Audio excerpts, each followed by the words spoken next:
So today I'm going to talk about the three types of ADHD. The first type is the impulsive hyperactive type, and these are really self-explanatory. So this type is characterized by hyperactive and impulsive behavior without any distractibility or inattentiveness. So the second type of ADHD is the inattentive and distractible type, which is obviously characterized by inattention and distractibility, but without any hyperactive or impulsive symptoms. This type is seen more in girls and women, and because the symptoms are more quiet, it's harder to detect it in children, so people are usually diagnosed with the inattentive type later in life. And then the third type of ADHD is a combined type, which combines the hyperactivity and impulsiveness with the inattentiveness and the distractibility.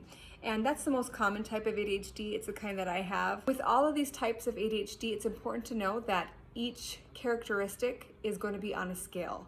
So maybe someone who has combined type of ADHD is really high on the hyperactivity scale, but they're really low on the distractibility scale. Or maybe someone who's on the combined type could be really high on the distractible and inattentive scale, but really low on the hyperactive impulsive scale. So keep in mind that ADHD looks different in everyone. We're all unique, and symptoms are going to manifest themselves just differently in each person. Something to also think about is some of these symptoms may be present, but people may be hiding them internally. Depending on how ashamed they are of it, how aware they are of others' perceptions of them, a lot of factors can go in how ADHD manifests itself. It's also important to remember that ADHD may look different than what we imagine in our mind. Traditionally, we've seen ADHD as just hyperactive and impulsive behaviors, but the symptoms can be really quiet as well. The types of ADHD, including hyperactivity and impulsiveness, are going to be more obvious to recognize. And these kids or adults are going to be moving all the time, on the go, really active, always busy with a new project, always doing something. Whereas children or adults with ADHD, that's the inattentive or distractible type, may be quiet, may be seen as shy. They may be seen as scatterbrained or flaky, or a dreamer, having a big imagination.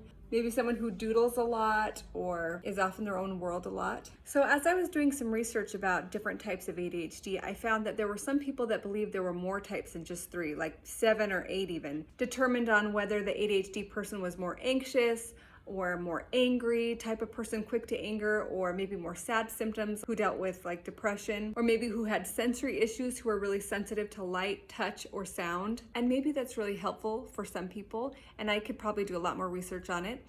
But as of right now, that just felt too overwhelming for me, looking at all those things, because I felt like I related to every one of the subtypes depending on the day or depending on my mood. And there are so many overlapping symptoms. But looking that up, it did bring up some really good points about ADHD, how it's related to different psychiatric challenges such as anxiety and depression, sensory issues. I also think it's important to know that we are not just ADHD. ADHD doesn't control our whole personality and who we are completely. I don't think we know exactly what factors all go into our personality. And while there are parts of our brain function that are out of our control, I believe there is a lot that is in our control. There's a lot that's affected by how we're raised and what our belief system is, our desires, our goals, our motivations, and other aspects of our personality besides ADHD. So I would just stick with those 3 main types: hyperactive or impulsive type, inattentive and distractible type, or the combined type. So I know this is kind of a quick episode, but I hope it's been helpful in trying to figure out what type of ADHD you may have, or your child may have, or maybe a parent or loved one has. Thanks for listening, and I hope to see you next time.